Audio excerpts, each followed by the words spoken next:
Hi, guys. Welcome back to the Misjudged podcast. If you don't know, it's at MISS Judged Podcast, everywhere you find us. I have a very special guest in the studio today, guys.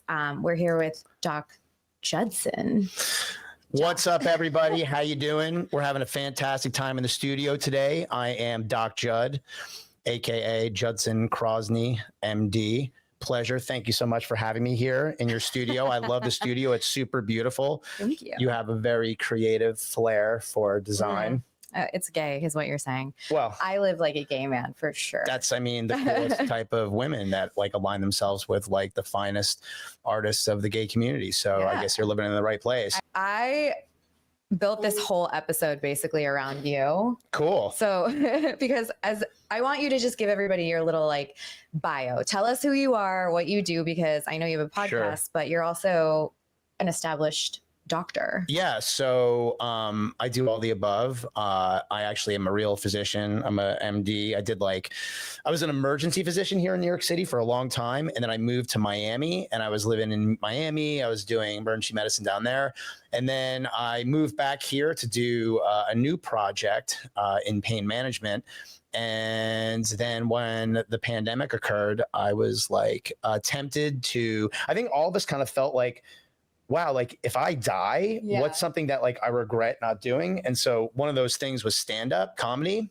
Oh, I love that. Yeah. So then I had a little crisis too, so I get it. Is that how you got it? Is that how you got into stand-up as well? You do stand-up, right? Midlife crisis. Yeah. I don't know if I would do well at I don't know. I think people would heckle me too much. They'd be like, get off the stage, girls aren't funny. Well, we all don't do well. I mean, that's part of the process is like you have to not do well and go, oh man, like how can I make that better? So I think that you have to have like a really thick skin and just be like, okay, just I ate it. Let me go back, fix it, do it again. And just like, you kind of have to have like, it's almost like dating. Ooh. You know, when you're like trial and error. Well, I think maybe this is more from a male perspective. I think as a man, and correct me if I'm just being misogynistic. I think as a woman, you have like a lot of opportunities. Men are constantly looking at you, blah, blah, blah. As a guy, I think that you kind of have to like just keep trying. So you're getting like shut down all the time. And so you just have to be like, mind of a goldfish, no problem, and just keep going. So I feel like comedy is kind of like that, like stand up. Like you have to go up and like if something doesn't land, you're like, whatever. Next one. Just keep trying. I actually talked about this with Christos, who he has a podcast with, Christos Comedy. And that's right. Close the Door Behind You podcast. Check it out. We're on Instagram. We're on Spotify with my co-host, Christos. Yeah. See, shameless plug. We love. So like Christos was on for a bro code episode. And basically we said men handle rejection like way better than women because y'all have it all the time. Yeah. So whenever, honestly, I used to model. I own my own company. So like I can handle rejection because I have it all the time. But the average woman doesn't experience people telling them they ain't shit all the time. Like I used to have people look at me and be like fat, ugly. And I'm like, okay, cool. Let me like just walk out. Yeah. I guess if you're putting yourself in that genre of like being a model or being an actress, I think you're kind of like putting yourself up. You're putting yourself in the line of fire for people to attack you. And you just have to be like, whatever.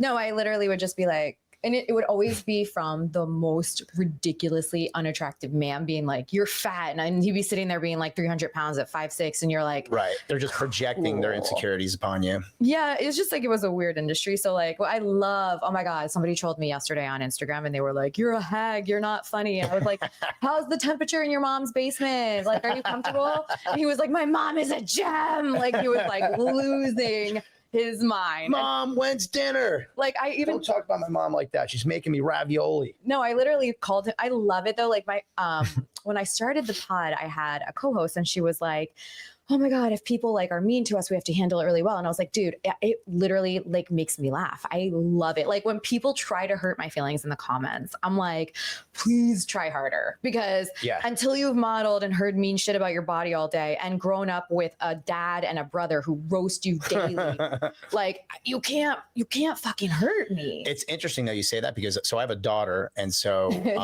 so my daughter, like, I see like whether it's a daughter or a son, you see your kid getting like taunted or have other kids say mean things to them and you see how they react and you're like, no, let me explain. Like, let's talk about this. Oh, you know? yeah. Let's like, Oh, okay, yeah. so like, okay, the best thing you can possibly do is when anybody says something mean to you, you just laugh hysterically and walk away as if, because if you demonstrate that you're offended, then they win because you give them power. So same thing with like stand-up comedy. Like if somebody's like heckling you and you just crack up at them and maybe say and like move on. Yeah. Sometimes you can't move on. Sometimes you have to like heckle them back and stuff like that. But in general in life, it's like the more you allow people to affect you in the way that you respond to it, like if you're shouting mean things back, it's almost like, oh, they got you.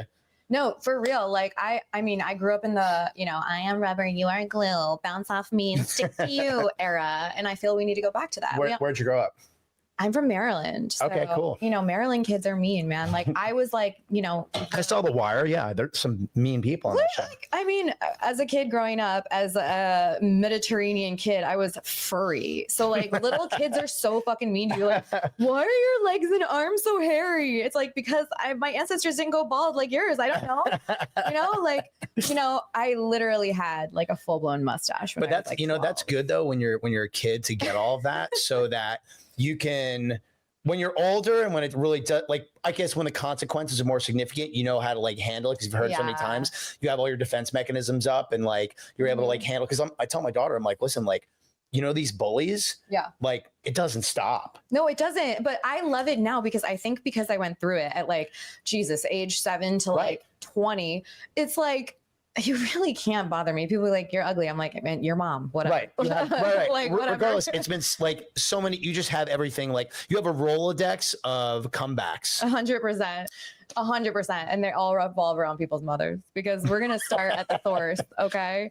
Well, this is like a kind of funny lead into today's episode because I wanted to do like, we're taking a break from relationships, guys, to hate on influencers because as a woman, my Instagram algorithm is filled with influencers telling me the most ridiculous health shit that I need to be doing to live long. And I'm like, okay, I have a real doctor with some real degrees. Okay. And we're going to have him dispel, that we're going to debunk the bullshit I see on Instagram. Are you ready? I'm so ready. Okay. All right. I'm sure you've seen and heard of this stuff before. Okay. So I'm going to just jump right in and I'm just going to list like the most ridiculous shit that I see. And I want you to tell me your thoughts on it. Okay. Right. I love to give my opinion. And then we're going to learn about your time in the ER because I know everybody puts shit up their ass and I want to hear all the stories. They certainly do. Yeah. So, okay. The first thing that I see all over the internet is oil pulling.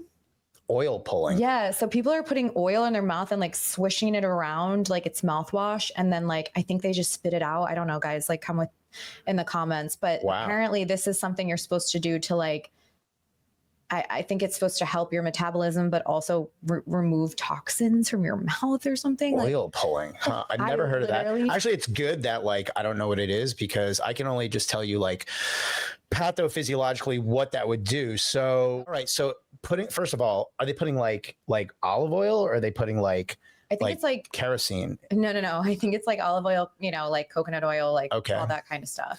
Well, I mean, listen, certain types of oils you actually need in your body, like linoleic acid, different types of oils you need for your skin, for just, your metabolic metabolism.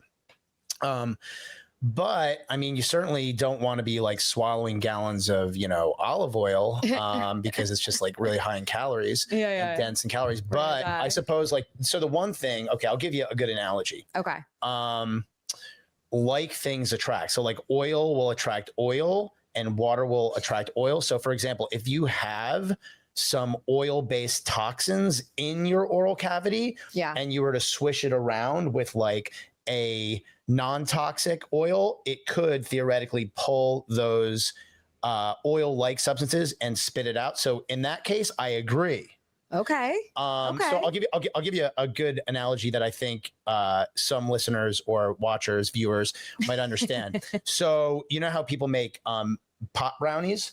Yeah, Okay. I love a pot brownie. Okay, so the way you make pot brownies is that, so when you have the flour, there's oil in it, Yes. THC. It's Yeah. an oil, right? Yeah. So Gotta you soak need to it. right. So you need to extract it Yeah. out of the. So what do? You put either butter or oil. Butter is oil, basically. It's a fat, and you put it into a pan, and it literally will take the oil out of the flour, extract it out and into the butter, and then you strain out the plants and you put it into your brownies. So the same concept. Kids, right? don't try this at home. Yeah. So you definitely do not want to do this whatsoever with what I just explained, how to make the most perfect pot brownies in the world. But by the same principle, like attracts like. So if you had like some oil-based toxins and you wanted to get it out of your oral cavity, that actually would be a pathophysiologically accurate way to remove it. Okay. All right. Well, my next one I have been guilty of. As a girl, I think we've all done this, but how do we feel about a juice cleanse? Okay. Like when That's people great. are, there's even like meal delivery systems out there where it's like 3 days of a hardcore juice cleanse and then you kind of like go back onto some solid foods. Like, does that really have benefits? So, okay, I love this question because not only do I know a lot about it, but I've also done it myself and I've also tried to be like sold on it. Yeah, we've all dabbled, I think. I mean, I've even gone so far as to like buy a juicer and like have all of the, stuff all over my house. But it's like so difficult to clean those things. It's like it's such a nightmare. If I had all the time in the world, I had one of those. Anyway, so to get back to the question, so here's a story. Like, is juicing good for you? Juicing, anytime when you ingest vitamins and minerals in their natural state, that's great. You'll absorb it better.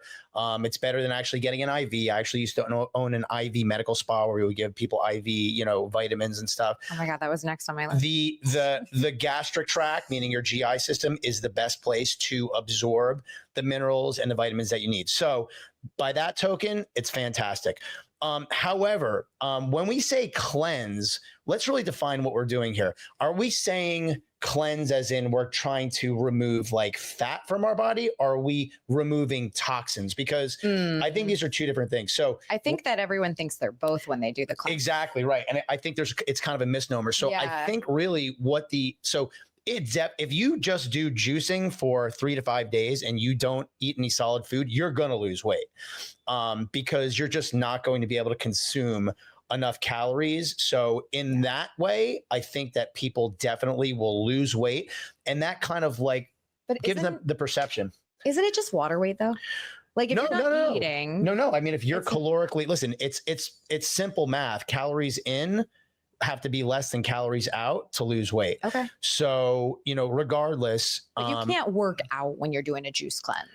Like you could. I mean, you're going to, like I said, you're going to be expending more calories out than calories in. And so you might feel super weak because once again, like, how are you really going to get enough calories in? And when we talk about calories in a juice cleanse, we're talking about, we're not using cane syrup, and we're not using like high fructose corn syrup, things that have a lot of calories and a lot of sugar to replace them. We're using natural fruit sugars. There's still a sugar in it, but it's natural, and it's oftentimes coupled in high fiber or fibrous derivatives that are, in a water soluble form. So you're going to lose weight, and that's great. However, it's not necessarily going to strip all of the, heavy metals out of your liver. It's not going to remove all of the stuff that was mixed in your cocaine that you snorted all weekend out of your nasopharynx. It's just not going to work like that. And people try to like ascribe these like magic, abilities to these juice cleanses. It's just, it's pathophysiologically not consistent. I'm going to roast actually everybody who's like the biggest wellness influencers out there. And like personally, I dated this guy and his friends were insufferable because they were all like, we're healthy, we don't drink, but we do ketamine therapy and we reform coke heads that literally sometimes dabble still. Like, that is very mainstream. I feel like the people that do the most amount of cocaine are the biggest wellness people you'll ever hear speaking. And like, they're like, well, I only do it once a year. And it's like, okay. But ketamine therapy, all up there. It's like ketamine therapy, oxygen, bars, juice, or not juice, IV drips, and hyperbaric chambers. Like this stuff is all super mainstream right now. Yep. and there's out of the things that you just mentioned, there's really great applications and there's also less than great applications. I'll give you oxygen. Let's start with oxygen. So maybe in like a mountain, right? Okay, let's talk about 100%. If you're climbing Everest and you don't have oxygen, you're going to have a metabolic acidosis, and then it's anyway. I won't get into the weeds here. But my point is, did you know that oxygen can be harmful?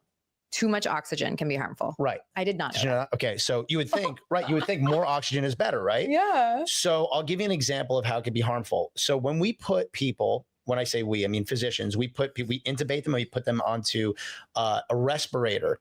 We actually have to control the amount of oxygen. It's called the FI, the partial, whatever. I won't get into the weeds again. No, I love it. Because we can't give them too much oxygen for too long because it actually can cause damage if you put too much in. So, ooh, okay. Interesting, right? So you would think so do you know how much, we have the air in your apartment. Mm-hmm. It's made out of two gases. It's made out of oxygen and nitrogen. Okay. Guess how much oxygen there is?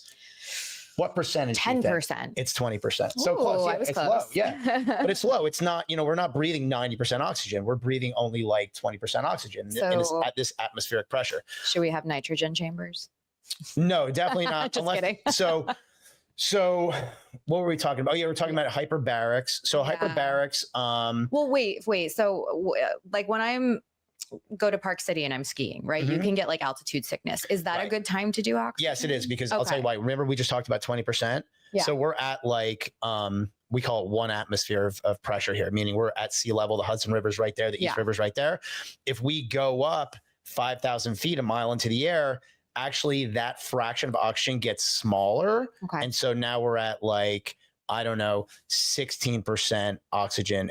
I don't know the exact percentage at, where in this country, so I don't want to speak out of term, but in that case, you actually have more difficulty delivering oxygen to your tissue where you need it, meaning your brain, your liver, your heart. And so you can start getting really sick. And that's why when you take supplemental oxygen at those altitudes, it's actually very helpful, especially if you have altitude sickness. Okay, so the oxygen bars that are in like Vegas for people that are hungover, that's bullshit. Yeah, I would say it's probably, it's yes and no. So those people are, it's not going to hurt to put them on. It's not going to hurt to put them on a little like nasal cannula with 2 liters of oxygen, just because they may be so dehydrated that they're like acidotic because they've been partying so much and drinking so much. And when you drink, you get super dehydrated. And you also get nauseous because of all the aldehydes, and you're vomiting. So then all of a sudden the volume of blood in your body goes down, and now you're not perfusing things a lot. And so you get more acidosis, and it starts swinging the curve of oxygen dissociation over. So it actually is good. Like when somebody's really sick in the ER, even at this atmosphere, we'll just slap on a little bit of oxygen, like just a little thing that goes up your nose, with like 2 liters, which is just like, a nice little level of oxygen, just to help you out, so whatever else we're doing is just kind of optimized. Okay, so hyperbaric chambers, first of all, I'm claustrophobic. So I did one once because I joined this like wellness place, like, don't roll your eyes too hard, had like cryotherapy and like infrared saunas. And it was like, here, do this 60-minute HBOT. And I'm like, what the fuck? And it's like, oh, it makes your blood cleaner and all this stuff. They really sold me.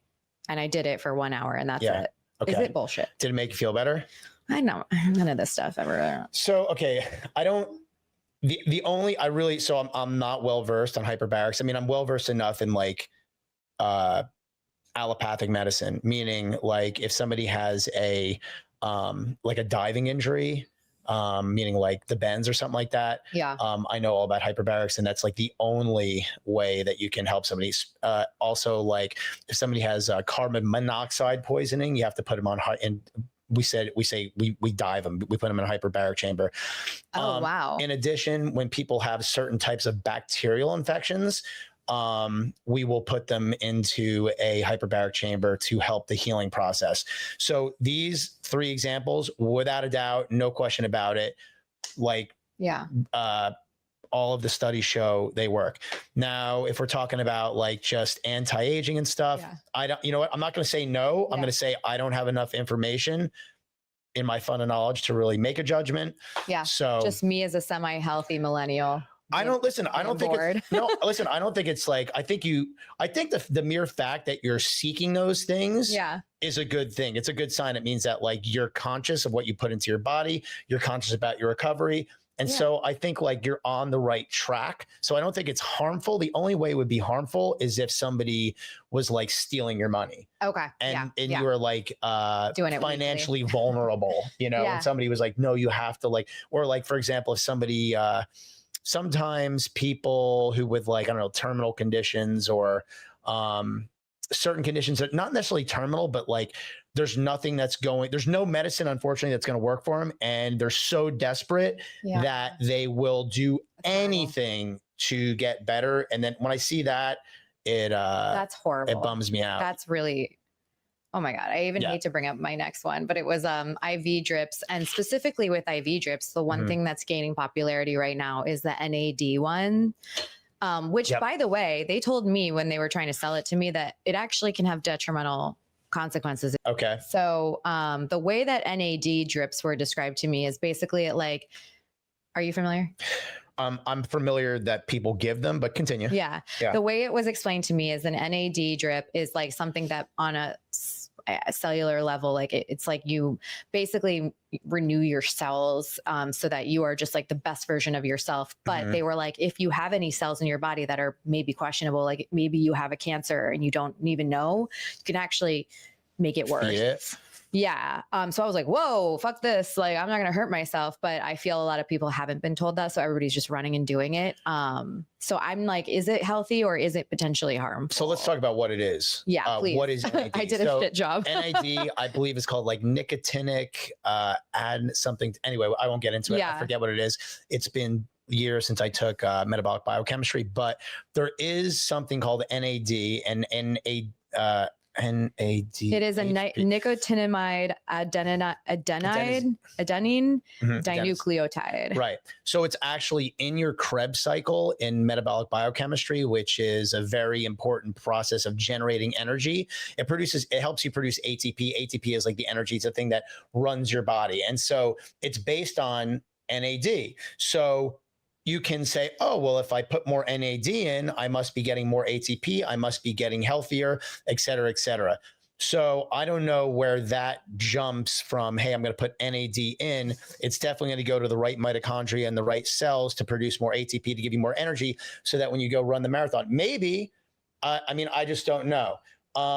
But wait, okay. So the NAD, and there was something else you alluded to. Well, they said that like it could hurt you if you have bad cells. Like if you could actually end up like growing cancer cells. Yeah. Good question. I don't know. I'm going to say hard pass on that one because I don't want to scare anybody. And at the same time, like, you know, this is just like anecdotally heard of NAD working for people. So I don't want to be a hater, but I just don't know enough about it in the context of using it as a anti-aging drug. I've had people ask me to do it for them, but this was after I owned my own IV med, like in the last 5 years. That was like, I had an IV med spa back in Delray, Florida.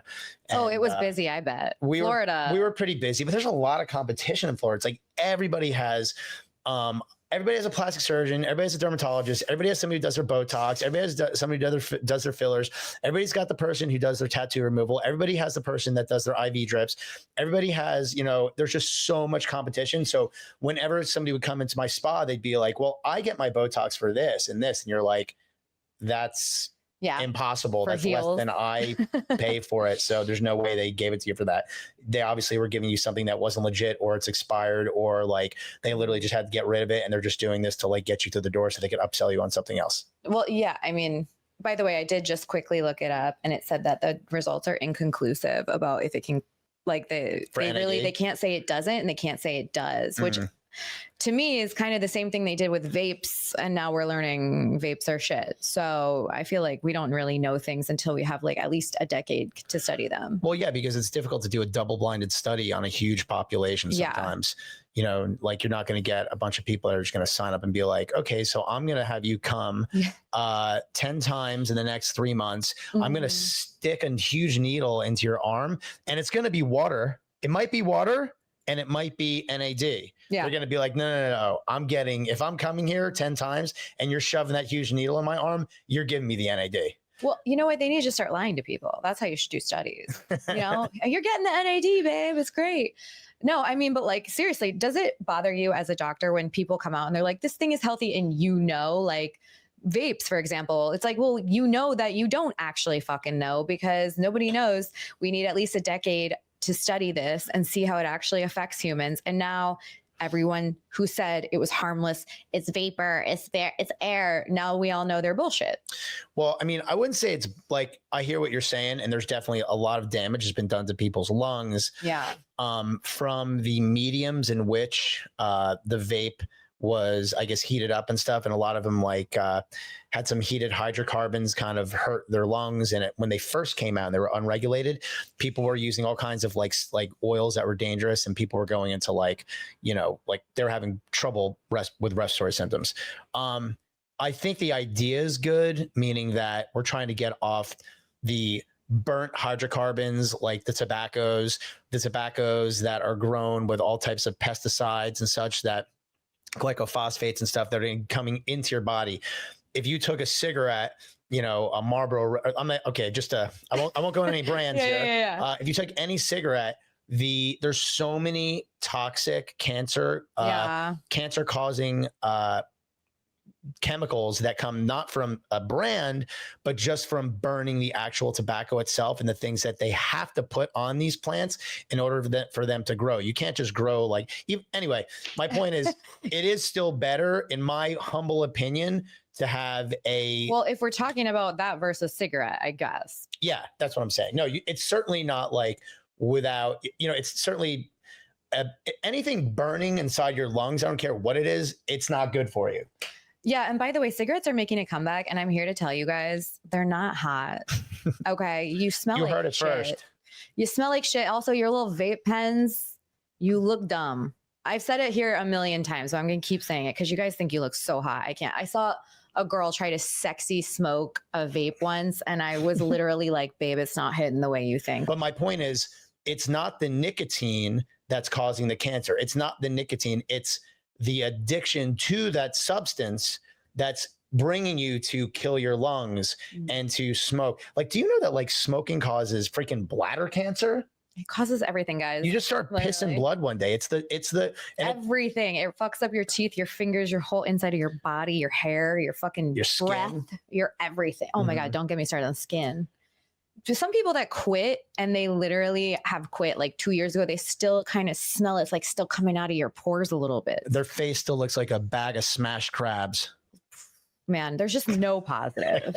Okay, so we're going to play a little game, because I have done, I've walked so we can run on this episode. I looked at every dumbass influencer ritual, and we're going to play a game called Doctor's Orders versus Influencer's Orders. And you're just going to say if it's bullshit, and if it is bullshit, elaborate. Okay. Mm-hmm. Okay. The first one, this one's so mainstream, I'm going to get canceled all over the internet because she owns Dear Media. Mouth tape. Okay. People are putting mouth tape on their mouth at night to sleep better. So I'm going to say that it's not crazy. There have been some studies. I have not read them. Okay. There are some double-blind studies that show that if you're breathing through your nose, it's healthier for you. Specifically, why? I don't have the info in front of me or in my fundamental study, but even people who are in CPAPs and stuff, if they're not, CPAP is the breathing machine when you sleep, you have sleep apnea. Sleep apnea. If you keep your mouth open during it, it's not really effective. There is definitely some studies and some things that are saying that breathing through the nose is better. Now, whether the tape, the hostage tape or whatever is going to do that. I mean, I know that for myself, if you tape my mouth shut in the middle of the night, I'm ripping it off. So I don't think it's going to work for me.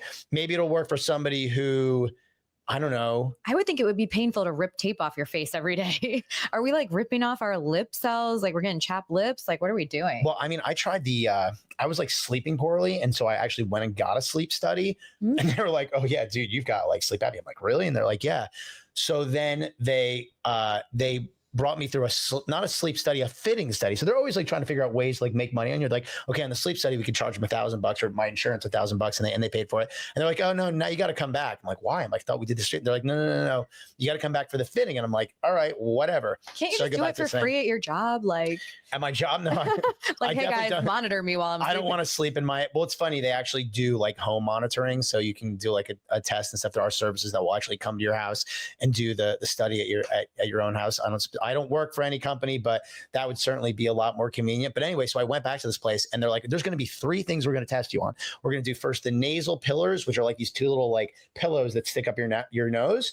And I like go to sleep on that. And they wake up, they're like, hey, you failed it. And I'm like, what do you mean I failed it? Like, because your mouth's open. I'm like, of course my mouth's open. I'm like, and they're like, okay. And the next thing, they put this other thing on me. It goes over my nose and like, I'm going to say part of my mouth. And that didn't work. They woke me up. They're like, that's not working either. I'm like, great. Like, how many times are you going to wake me up? Finally, they put on the full blown fighter pilot, like, the thing. The CPAP. And I'm like, sleep with the thing. And I'm like, are you? And so I fall asleep. People sleep with that, by the way. So, but exactly. So I tried it the first like 3 times. I like woke up in the middle of the night, like desperately choking. And I couldn't get the thing off my face. I'm like standing up, like tripping over shit, ripping the thing off my face. I'm like cranking I like herniated a disc in my neck, just trying to rip the thing out. I like fell over a table. I'm like, that's it. And I threw it out the window. Yeah. So, okay. So it doesn't. Listen, sleep apnea is real. I'm just saying that anecdotally for me, the treatment needs some work. Okay. All right. So maybe mouth tape isn't bullshit, which is interesting. Maybe I won't get canceled. Sorry, dear media. Okay. Celery juice in the morning on an empty stomach is helpful for your digestion system.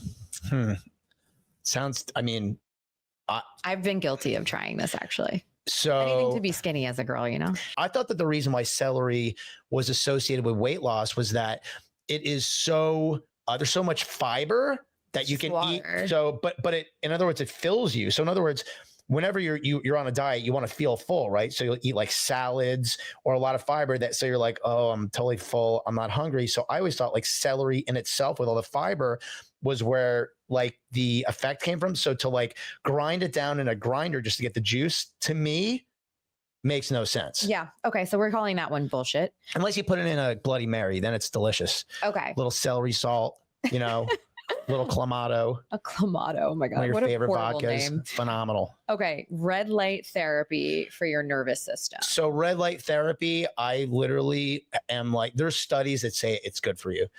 Personally, I was like rolling my eyes every time I heard about it.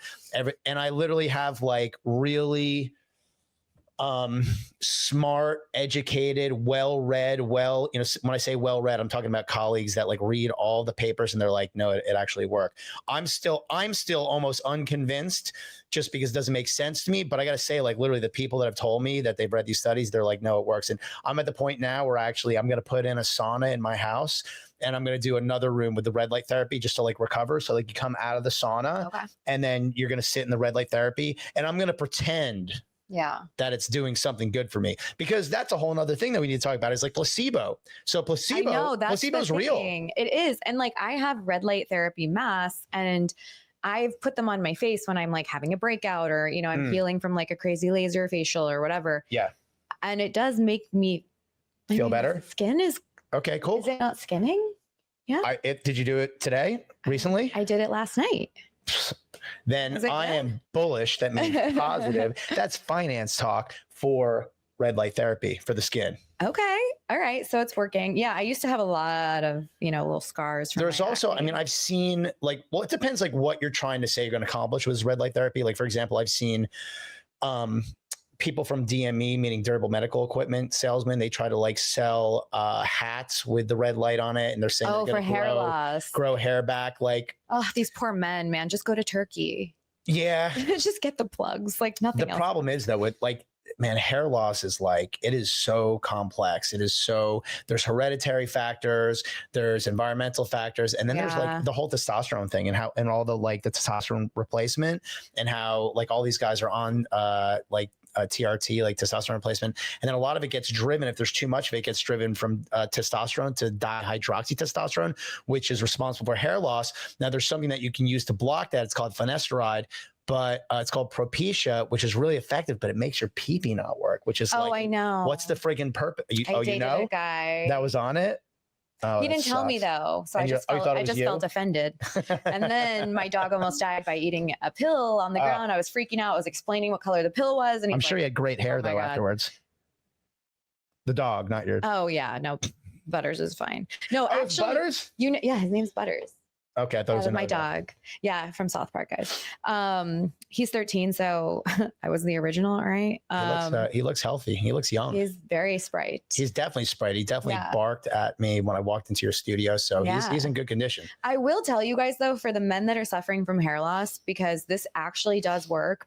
Because any areas where I was like, I don't love it, a little derma roller and rosemary oil and meaning heat. Dermabrasion, like, you know, there's these little derma roller things that have like teeny tiny little like little teeny tiny little spikes. Do that. You throw some rosemary oil, you put under heat for like 20 minutes, do that like once a week, and you're religious about it, you can actually like sort out your hair a little bit. It's similar to the PRP stuff. So I don't know if you know what PRP is. I've done it on my face. Oh, it's like basically, guys, did you do the vampire lift? Your blood, they take your blood out, they spin it, they take the white blood cells, so it's like this yellowish shit, and they put it all over your skin after they like stick little needles in it to kind of get it to soak in. Can't wash your face for an entire day. It's a little gross. We used to do it smell like blood. We used to do it at my IV med spa. It's interesting because it is I'm not going to say intense procedure because it's not like you're taking out somebody's pancreas, but it's very efficacious. If you have like melasma or anything like that, or any spots, it is like really, really good. So we would do PRP. Means it works, by the way, guys. Efficacious means it good. Yeah. So I'm sorry. It's for those that don't have a vocabulary above a 5th grade level. So to explain like how dermabrasion and everything works is you actually want to create a wound.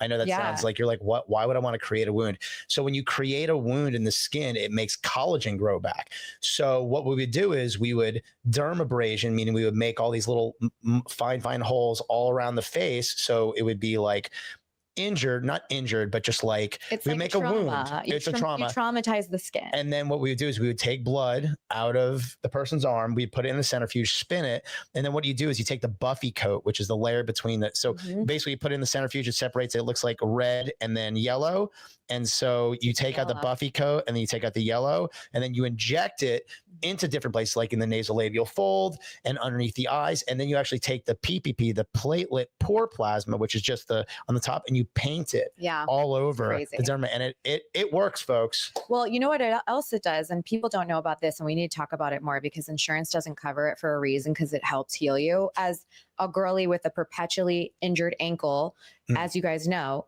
guess what has healed me right up every time I've had an injury that won't go away with physical therapy? PRP injection. And it's $1,000, at least in New York, and it is not covered by insurance. And let me tell you, this is the biggest fucking scam in the health industry, because I don't have injuries anymore It's a scam because it works. Yeah. Right. And they don't want you to do it. So here's the deal. It's not so let's clarify. It's not the health industry. It's the insurance industry. Sorry. The insurers do not want to pay for it. Yeah. We healthcare providers, I love doing it. I do it in my office here in downtown Manhattan. I have my own centrifuge. I will pull your blood. I will spin it. I will inject it wherever you need it. Come see Doc Judd. I'm coming. Okay. So, all right. We went off course, but red light therapy works. Okay. So matcha is better for you than coffee. This one is like wildfire right now. Well, I don't really think so. First of all, coffee is great. I think coffee's fantastic. They've been trying to demonize coffee forever. I know. And it's a fantastic natural substance. Now they're letting pregnant women have it too. If you're talking about, combining it with like fatty milk, sugar combos, which I'm guilty of, like, yes, not as good because of the high caloric intake, but black coffee is phenomenal. Okay. How do we feel about people that are like not obese being on Ozempic? That's a great question. We don't know the long-term effects of Ozempic on people that don't have diabetes, right? So is this something that people are maybe hurting themselves with down the line? So it's a great question. I actually like ask myself, because I'm like one of those people, I like kind of like I hover right over that. Like I get in really good shape, and then my body loves to I love to eat. I love eating. I love cooking. And my body just like wants to be like a big stocky guy. And so I suffer with that too. And I've actually tried it off label, and I swear I lost like 10 pounds, which for my amount of weight isn't that much. But the problem is that it actually causes not necessarily fat loss, but muscle loss as well. And so as a guy, you don't want to lose muscle, because it's actually the more muscle you have, the more calories you're going to burn, because you have to feed those muscles. So I'm sort of on the fence on it, but I will say, if it keeps you from like having metabolic syndrome, it's worth exploring. But you're totally right. We don't know. We haven't used them. But I'm not anti G3 GLP-1. Yeah, I'm not anti. I'm actually very curious, bullish about it. But at the same time, like for myself, I don't want to lose the muscle. So I'm trying. I'm trying so hard, Alyssa, to do it without it. No, don't use it. I feel like this is like the thing. We're going to find out in like 2 years that it's like really bad, and all these people are going to have all these adverse reactions. I have 2 friends that are pre-diabetic, so they need it. And like, that's really who needs it. People that are dealing with that issue or diabetes. But like there's like supermodels out there that are literally size 2 that are like, yeah, I'm on Ozempic. It's like, what the fuck are you doing? Like, what are you doing? I mean, listen, I think it would be great to have that cheat code. We all want a cheat code, right? That's the problem. We're all lazy. We all want a cheat code. So I think it's like human nature, but, okay. And at the same time, like, we can't just say, oh, because it's like working, there's something bad. Like, I think we get very like skeptical. Like, we're all super like, yeah, right. There's what's the, what gives here? Like, there's got to be something wrong. So I just know that for me, I was losing muscle. I have 4 more things for you. Okay. Cool. So the next one is saunas. Do they actually flush out toxins? They don't flush out toxins, but they're fantastic for you. Okay, cool. Cause I do it all the time. Yeah. So sauna is great. It's good for cardiovascular.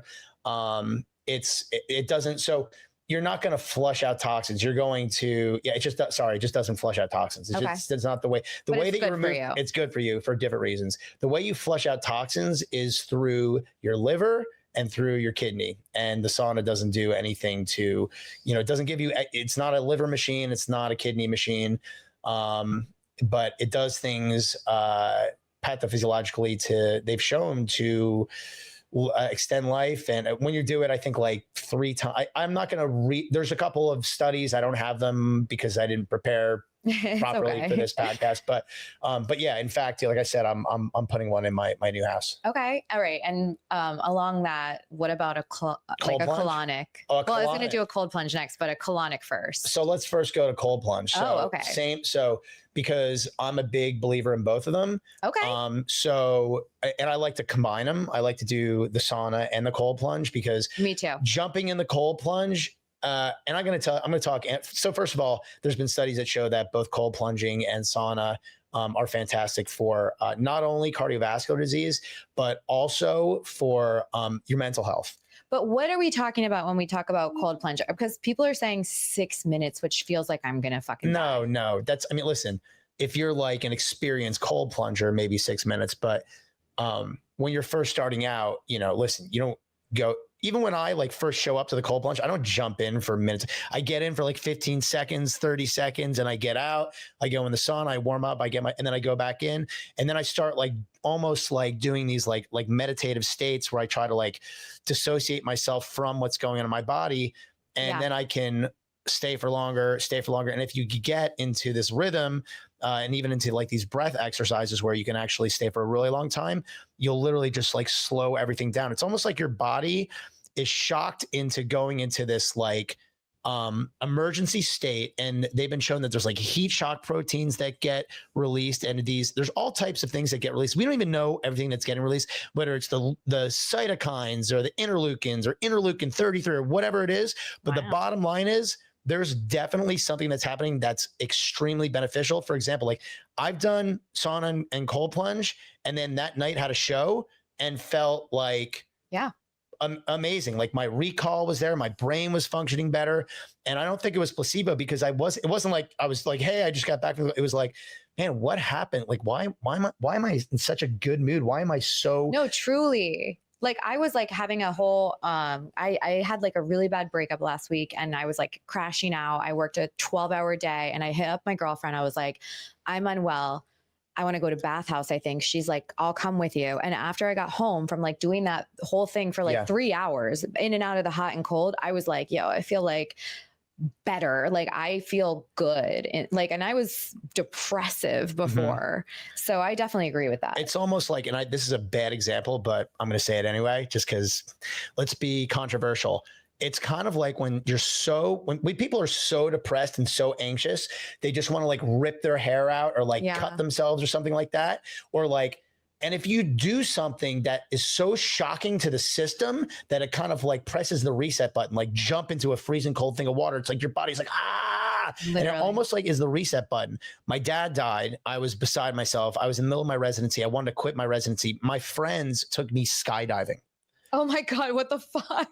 I was so miserable. I jumped out of a plane. It was like the same thing as like, I'm going to kill myself. I'm going to jump off a cliff. And I like jumped out of that airplane, which is something that's totally not normal and you're not supposed to be able to do. And my system just like went into total, like freaked out. And I swear it like did something where it like hit the reset button. And when I landed, I was like, finally back. I'm like, I'm back. And so I kind of ascribe it in that kind of way, cold plunging. You're kind of like shocking your system so that it's almost like you finally get that really negative thought out of your mind, which actually brings me to ketamine therapy, which we were talking about too. But I'll let you, I know you had another question. No. Ketamine therapy is on here too, because I'm afraid. Like I've thought about doing it, we all have the trauma, but I'm like, I don't know. I might say some crazy shit. You won't say crazy shit on ketamine. In fact, you're probably going to say absolutely nothing at all. Really? It's not like a truth serum. It's not like fentabarb. It's not a truth serum. It's more like you're going to go to a place outside of yourself. And so there's pros. Well, first of all, when we're talking about ketamine therapy, we're talking about doctor supervised. Yes. In a clinic. Yes. Preferably hooked up to a cardiac monitor and to an oxygen monitor. Yeah. With somebody watching you. Don't just do it in someone's house in Brooklyn, guys. So when we're talking about like a doctor supervised way and you give enough so that you really, when you're like, I don't know, when we've all been there, we've all been super anxious about something or super, depressed or perseverating over something that you just can't get out of your head. You have a breakup, you lost a close person in your life, you lost a job, something, and you just can't get out of your head. And you go for a walk, it just won't go away. It's a dissociative. So literally it will dissociate and it will take you out of that thought process and bring you into another place. And when you come back, hopefully the idea is you're no longer perseverating it. And in those particular instances, it's actually miraculous. Have you done it? Yeah. Okay. All right. So I've thought doctor about supervised. But can't you throw up and be like, no, it's not. So, I don't like throwing up, guys. So it's not going to so IV ketamine or ketamine does not make you throw up. If you're partying out at whatever club all night and drinking and then you do some ketamine and you end up vomiting, you're vomiting on ketamine, and that's no good because you aren't necessarily, if you're like, in a dissociative state and you don't really have somebody to like clear the vomit out of your mouth, you could die. So that's why you want to do it in the right set and setting. It's appropriate. I think we all learned that from Breaking Bad. Okay. So how do we feel about a colonic? Does that actually like help your body clear out toxins okay, this one I can't wait to colonics, unless you like big tubes up your ass, is the stupidest fucking thing you could possibly do. It does absolutely nothing. I don't care anybody says, it's total fucking horse shit. Okay. Colonics if you like colonics, you just like things up your ass. Oh my God. It does absolutely zero. You heard it here first, guys. Colonics don't work. Okay. It's literally all you're going. I'm very disappointed because I've done. You had one? Well, you know what? Girls will try anything. We're eating our placenta out here. We will literally do anything. A million things popped in my head. And I was like, I'm not going to say that. I'm not going to say this. I'm not going to say this. But I can say it. No, it's all right. Guys, it was going to be probably so filthy. Okay. All right. So colonics are bullshit. Total horse shit. Okay. I mean, it's basically your colon is just basically it's in everything's just being exited. It's going to come out. Now, that being said, if you are so constipated and let's say you took too much Ozempic, right? And now you literally have you've paralyzed your whole gastrointestinal tract and you just have shit build up and there's no way to get it out. Yes, you'll need to have whole bowel irrigation, which is another thing. It's a medical thing, but I'm talking about just going to a retreat somewhere where some shaman sticks a tube up your ass and puts a bunch of berries and coffee up there. Sorry. Oh my God, that's what happened. Horse shit. I feel so attacked. Oh my God. Okay, I was misled. All right. I want to know now the crazy ER stories because the big thing out there is everyone goes in the ER for shoving shit up their ass. And obviously Richard Gere made that the most famous. I know that the hamster thing has happened. If you are a Gen Z listening, people used to put hamsters up their ass for sexual pleasure. It's diluted because they die. It's horrible. But yeah, I want to hear your stories. I feel like they're going to be dirty. Well, they're usually not clean, right? I mean, there's not really any PG story about pulling a foreign body out of somebody's butt. But do they lie about how it got up there? I feel like that's probably the biggest part of it. Yeah, always. I mean, and there's always somebody comes. I remember somebody came in and they're like, yeah, they came in with I forget what it was up their butt, but they were like, yeah, I was on a crate and I fell and and like, okay, so you were naked, fully lubed, sitting on a crate and it broke and the Grey Poupon bottle went up your butt perfectly and didn't break. Okay. So yeah, everybody is. How do you not lose your shit when someone says something how do you not roast them or make fun or how do you sit there with because you want to keep your job. So no, you have to listen. You have to be professional because somebody's got to be serious in the situation. I mean, I can tell you that I just remember my favorite story. It's not favorite, but I'll give you. No, I want to hear it. Dirtiest, favorite, most funny. All the things. Well, I mean, the thing that I don't know why, but I just remember the most is that I had a guy come into the ER and he was kind of walking he had a back spasm and he was kind of limping almost, and he was with his boyfriend and they were so embarrassed and I'm like, okay. I'm like, what's going on? He's like, I've got a dildo in my butt. So, I'm like, okay. Aww. So I remember I was a resident at the time and I told my attending's the head, I'm like, hey, this guy's got a dildo in his butt. And he's like, did you try to get it out? Reach up there. Come on, Doc. What do you mean? Did I try? It's in there. And he's like, well, you have to at least try to get it out. And I'm like, all right. So then I go in the room. I'm like, okay, guys, listen, I'm going to have to try and retrieve this thing. So, I go in, I lube up my finger, gloved, of course. And I go in and there it is. I feel it. I feel the end of it. It's one of those rubbery ones. It's not the stiff plastic ones. It's the rubber. Yeah, and I'm like, silicone. And so I'm like, here's my finger. I'm like, I can feel it, but there's no way I can get. So I come back out. I'm like, I tried, buddy. Sorry, can't get it out. So you can stick forceps up there. So I'll get to that. So we then try to so we go back in, we go in with these alligator forceps, which are these plastic things that we typically use in OBGYN to pull tampons or foreign bodies out of vaginas. We go in there and I'm like I got the thing. I'm like, it's click, and it keeps slipping off because it's only these little plastic fingers on and it's not working. So finally, my attending's like, okay, fine, call the surgery resident down, because typically what has to happen is they have to go to surgery and they put them under anesthesia and then they can stick their whole hand and arm up their ass and pull the thing out or milk it out or do something more aggressive that you can't do unless somebody is totally out of it. So down comes the surgery resident, and he comes down with like this huge tray from the operating room, like devices, like medieval devices you only use in the operating room. And he pulls out first of all, we sedate him at this point. We give him a little bit of ketamine, a little bit of maybe a little fentanyl, maybe a little Versed. I forget exactly what the cocktail was. It was a long time ago. The guy's out on oxygen, by the way, on a monitor. And finally, the surgery resident goes in with this like really long forceps, and it's got like these teeth on them, like metal teeth, you know? And he's like, I think I got it. And you like click, you lock it, and it's like click, click, click. And like, he's like, I got it.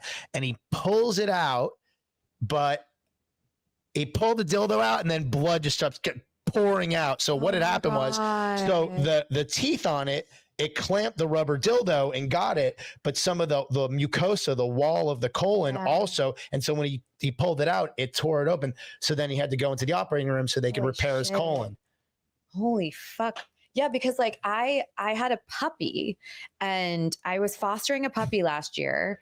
I'm not joking. This is a true story. I was fostering a puppy, and it was like 5 weeks old. It was really tiny. Okay. He came off of a truck in Brooklyn. I went and got him. He was like in a crate. I got him. They were on a truck.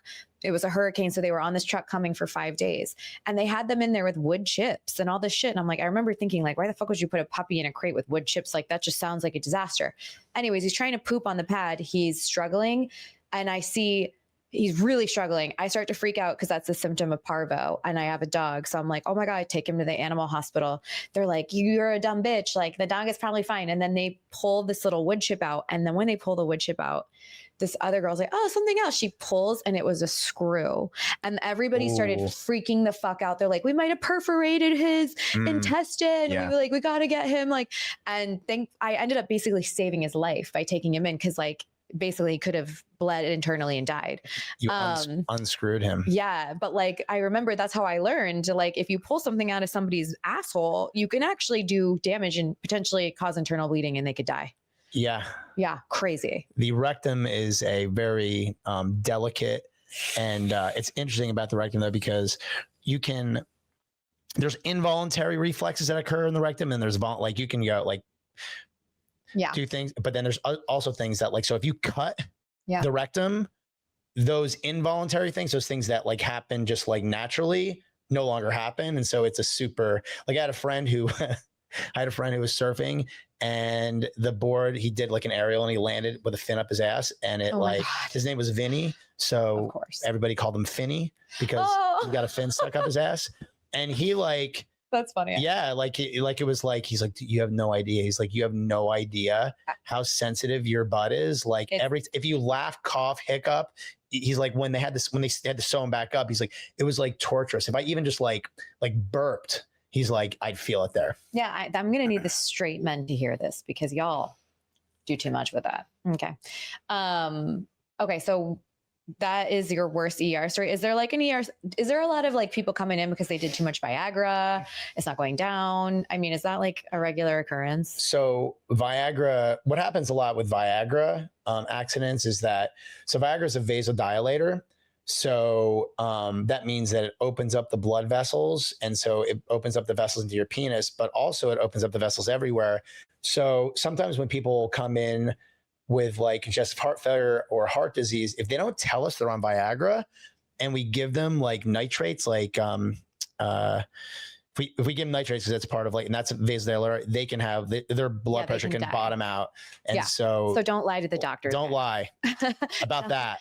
But like, what if they're passed out? How would they tell you? So, I mean, when they're passed out, like there's a whole algorithm of things that you do. Like when somebody's just not talking, it's actually pretty like, it's kind of like a cookbook.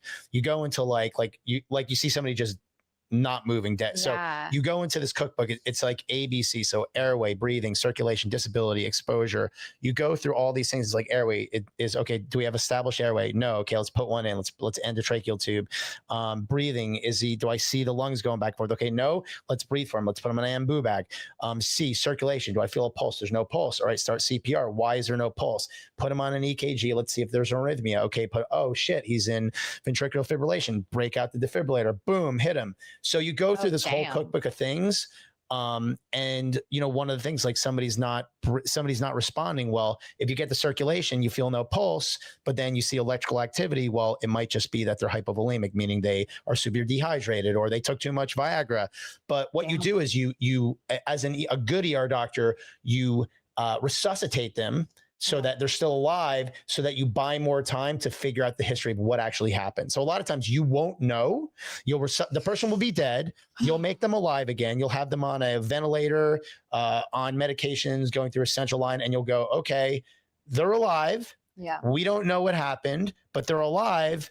Put them in an ICU bed. And within the next 24 hours, with all the results of the tests and the urine and the CAT scans and family members or friends who come in and actually admit to what happened, you'll have the story as to what happened.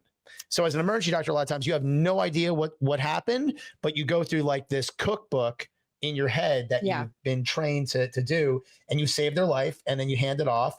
And then they finally wake up a week later, and then the family's like, "Oh my God!" to the doctor in the ICU, like, "You saved my son's life. I'm going to make a donation to the hospital in your name." And the ER doctor is totally actually saved their life. It's completely like discarded. Nobody gives a shit about it. ER doctors are magical. Like, so I mean, thank your ER doctors. Truly, like they're the best. They're the most important people. I had a very, very close family member unfortunately die when she came into the ER.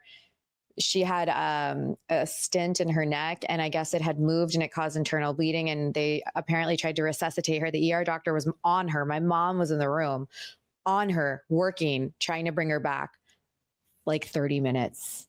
And then we put her, we had to pull the plug, and so the ER doctor physically came and was like, "I am so fucking sorry I couldn't save her." And I was just like, these people are magical, because how do you see and deal with that stuff all the time and be like, good? A lot of drugs and alcohol. Truly, have you ever had a day where you're like, fuck?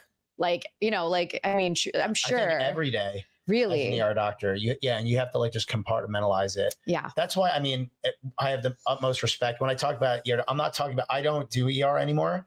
I stopped doing it a few years ago, but because it's burn out. It's a young man's sport.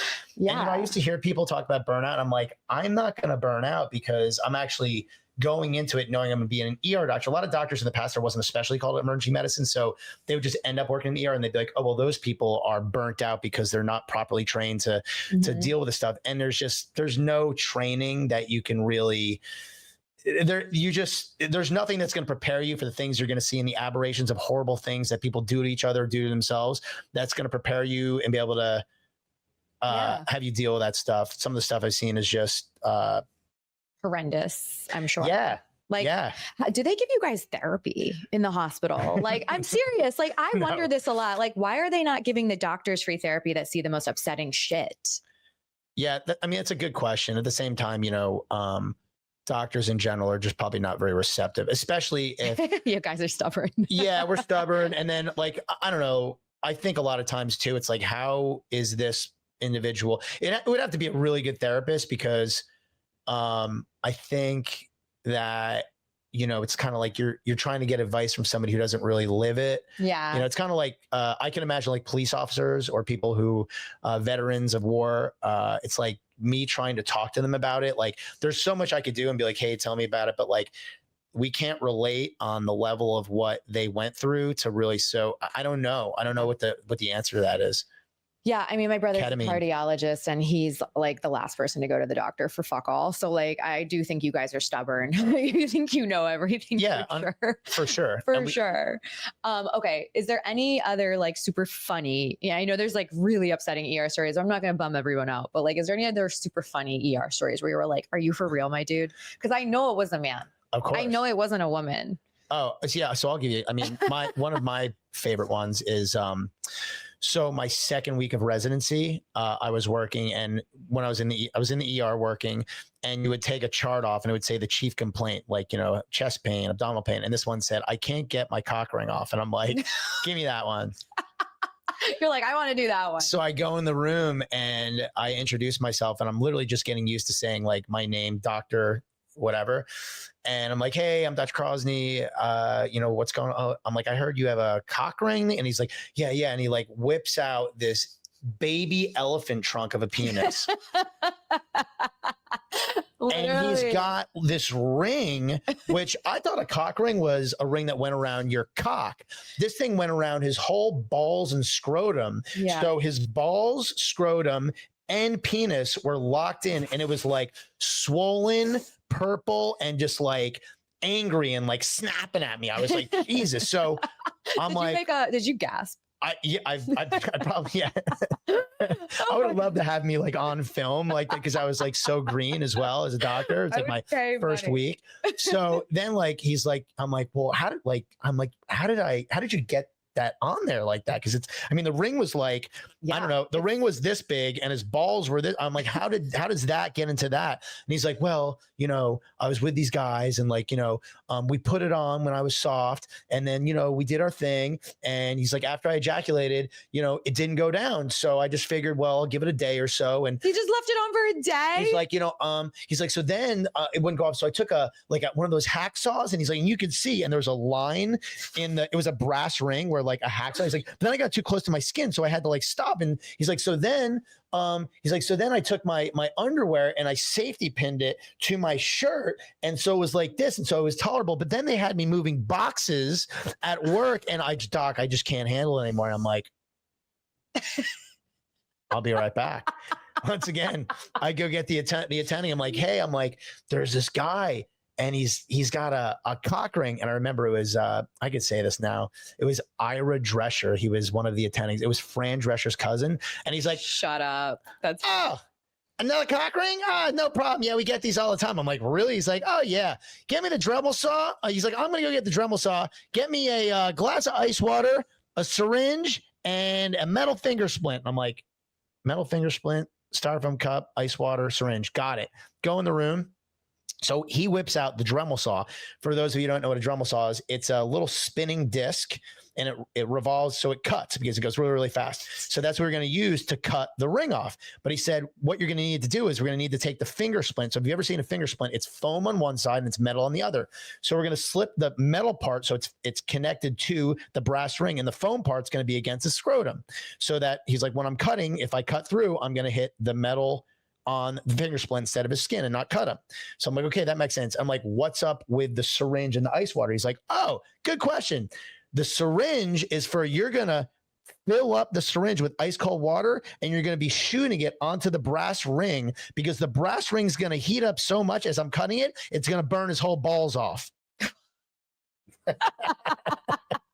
I'm like, all right, man, start her up. Let's see if this thing works. I always thought cock rings were rubber. Well, that's a public service announcement. If you are going to use a cock ring, use a rubber. Make sure it's rubber or latex or something or whatever. Something that you can cut it off, because remember the story. Yeah. So anyway. Wait, this was fucking brass? Yeah, it was brass. How the fuck do you even put that on? I honestly, if you had seen the size of his piece too, I was like, I couldn't even imagine him being flaccid and getting his bits and pieces through that ring. It was crazy. It was insane. So we popped it off. By the way, it's not like we popped off. We had to cut it on both sides. So we cut it on one side. It relieved a bunch of pressure. It was like, oh my God, that feels so much better. And then we could like gently take off the other one. But it was. How did he use his dick after that? Was it like okay? So, well, here's the thing about ER. Like, we don't follow up with these people. Oh my God. They just go into the wilderness. They go off, people are like, whatever. I'm like, I don't know. After that, I saw another 25 patients and who knows, like, but what? So that's okay. All right, guys. So only rubber cock rings, men. It's always men. Why is it always men? Because women don't have cocks. Women are just in the ER for sad stuff. I feel like they got like punched, I pulled a lot of tampons and foreign bodies out of women's vaginas. Yeah. The best part though, I'm sorry, there's nothing best part. I'm trying to be professional here, but I will say one thing that, women get very concerned when they think there's still a tampon in there, and argue like it makes sense, because they think they're going to get toxic shock syndrome if they've been taught. We're all afraid of that shit. The extra super absorbent tampons in the past caused toxic shock syndrome. So I will get patients that will come in, females, and they'll say, yeah, I can't get my tampon out. And the first 20 or so times it happened, I would go in and like, there's nothing there. And I'm like, And they're like, no, I'm telling you right now, like there's got to be something. And I'm like, look, and now I'm at the point where I'm like, hey, listen, I'm just letting you know, just so we like set some boundaries here. I'm going to put you in stirrups. I'm going to do a bimanual exam. That means I'm going to have one hand on your belly, two fingers below, and I'm going to sweep around your cervix. So I'm completely going through your whole vagina, but I'm just letting you know 9 times out of 10, there's nothing in there. Yeah. And you may have in the middle of the night, it fell out, or you went to the bathroom, you were like sleepwalking or something like that. So just so that we you know, we're cool. Yeah. And they're like, there's gotta be, and it's usually not in there. Or sometimes it's right there. You're like, how did you not get this out? I mean, not to be too TMI, but I've definitely had boyfriends search before because I'm like, I could have sworn, and they're like, there's nothing there, Alyssa. Yeah. No, like a tampon. I'm like, I don't know. Like, I'm gonna ask. You ever have a condom get lost? No. I've heard stories though, and Butters ate one, and from my roommate's trash can when he was a puppy, and then I had no idea. We were on the sidewalk, and he was taking a poo, and I'm just like on my cell phone, and this old lady's walking by, and he literally just like shits a condom onto the sidewalk. And like this woman is staring at me like, oh my God. And I look like a massive hoe bag. Okay. I look like a complete hoe bag. And she doesn't know I live with a degenerate male roommate who doesn't know how to close his bedroom door. Clearly he's been up to some stuff. So yeah. So that was not so great. it wasn't even your fault. It wasn't a boyfriend of yours. It was your roommate. Yeah. It was my roommate. It wasn't me. My little puppies just like to get into trash cans. So that's when I learned the lesson of like, we've got to have tiny trash cans with lids because he will go eat out of an open waste basket. So yeah. So Jock, I am so happy that you came. I feel like this episode's super informative for everyone. And I think the big takeaways are we're not listening to influencers for everything, but some of the things that people are pushing, red light therapy, saunas, cold plunges, these are great. We hate a colonic. What, anything else you want to add? No, thank you for having me on the Misjudged podcast. I had a great time. I'm glad that we could talk about some of these things. And I'm glad that, we could like put like a silly light on it and such, and maybe get down to some information, some misinformation. And thanks so much for having me on. You can find me on Instagram at Doc Judd Comedy, DOCJUD Comedy. Also, Close the Door Behind You. Follow us. We have a channel on Instagram. We're on Spotify, Close the Door Behind You podcast, and we do comedy shows all over New York City. So check us out. Thanks for having me. Thank you so much for coming. And guys, as usual, don't forget to like, subscribe, tell your friends, tell your enemies. Thanks, guys.